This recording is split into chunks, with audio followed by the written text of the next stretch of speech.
Good morning, my lovelies. Happy Wednesday. Happy scoping out. Today we are talking about what happens when doing the right thing doesn't always feel so good. Primarily, the topic came up in terms of activism. People are getting really worn out and exhausted and just tired of the news, tired of all the negativity, tired of all of the necessary energy it takes to try to undo some of the things that we're getting, the negative things that are coming top down into our society today, right? As well as facing the negative things that are happening at the parallel, right? And it's wearing us out, and we're getting exhausted, and it doesn't feel good anymore to just like continue to fight and continue to rally. And a lot of times people feel like that justified righteous feeling, and that can feel good for the short term. But what's happening in the long term is there's this frustration that things aren't changing fast enough. There's a frustration that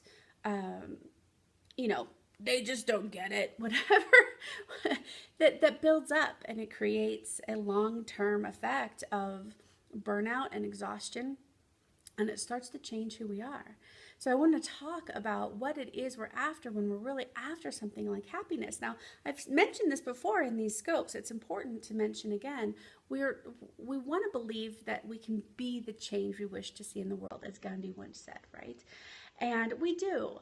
What we've misunderstood about that, though, is that Gandhi was saying, be the change, not go do things that institute change. Because remember, we can't really, long-term we can affect, we can influence, we can educate. I'm not saying give up the ghost. I'm not saying, stop doing the things, right?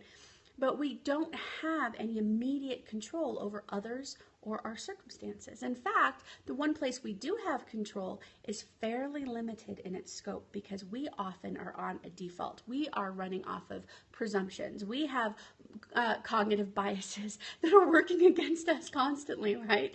So the only place we even have a modicum of control is over this. And it's just a little bit. And it's only when we work really, really hard at it. So being the change we wish to see in the world means that all of that stuff that we want to see, peace, joy, happiness, collaboration, creativity, understanding, compassion, all of those things, we get to first choose to be. And this is why this is so important. If we are not being compassionate, if we are not being peace, if we are not being joy, then that is not what we're bringing to our endeavors. There are two manifesting forces in this world. One is fear, often disguised as anger, and the other is love. Which one do you think is going to wear you out? And which one do you think is going to fuel you? Right? Fear, often disguised as anger, because remember, anger is a cover emotion. If you've gotten to the point that you're angry, something else has gone unaddressed. A sense of betrayal, a sense of confusion, a sense of hurt, a sense of abandonment, whatever the thing is, has gone unaddressed and has become anger. So trust me, anger, hate, it's a cover for the fear. Fear that you're not going to get your way, fear that you're not going to be protected, fear that somebody else is going to get hurt, fear that you're not doing enough, fear that others aren't doing enough. That is an exhausting place. It simply is not sustainable. You can tag team in, right? I'm wearing out, somebody else pick up the gauntlet, great. But what happens when we're out there in the world wagging our finger and saying, you're doing wrong, you're doing bad, you are bad, right? That's the inevitable conclusion. You are evil at people because they are wagging their finger at others for the same thing. Granted, they might be wagging it at others because of things outside of their control, like race, sexual identity, whatever those other things are, right? And we can feel righteous and say that's wrong. And has wagging your finger at anybody ever made them go, you know what, you're right. I could be more loving. I'm so wrong. Because you got to remember, everybody out there who's rallying against something is doing so because they too feel like they are righteous. They too feel like they're doing the right thing. There's a beautiful TED Talk out there. I wish I could remember the gal's name. You've got to look it up. She was in the Westboro church and is now out of it, and she's given a TED Talk. I guess she does a lot of speaking about the mindset of the Westboro church. They really think they're doing God's work. They really think that they're doing the right thing, that this is a tough love. And yeah, they get it. They're hurting people. But really, in the long term, ultimately, they're trying to instill what they believe the Bible says is true. That is, in their mind, their righteous cause. That is, in their mind, their right thing. So if they're coming at you like this, and you're coming at them like this, where is there any opportunity to love and to listen and to understand one another? There simply isn't. And when you come like this and you come like this, you just end up with this, right? And that is the indication that whatever it is you're doing, if you are wearing out, if you're exhausted, if you're frustrated, my cat just fell out of the window. If you're wearing yourself out, trying to manhandle the world, you're operating from a place of fear. And remember, there's two manifesting forces in the world. So if you are operating from fear, what are you creating? You are creating more resistance. You are creating more strife. And let me tell you, you are becoming the thing you are railing against while you're wearing yourself out.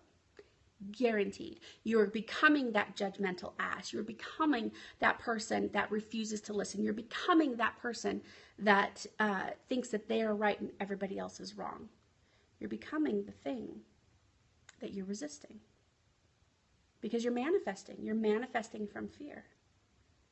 And you're wearing yourself out. You're not even happy. And suddenly doing the right thing, being good, doesn't feel good anymore. It feels exhausting. It feels terrible. So how do you fix it?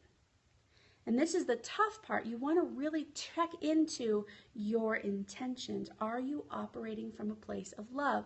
Are you operating from a place of compassion and patience and kindness and peace and joy?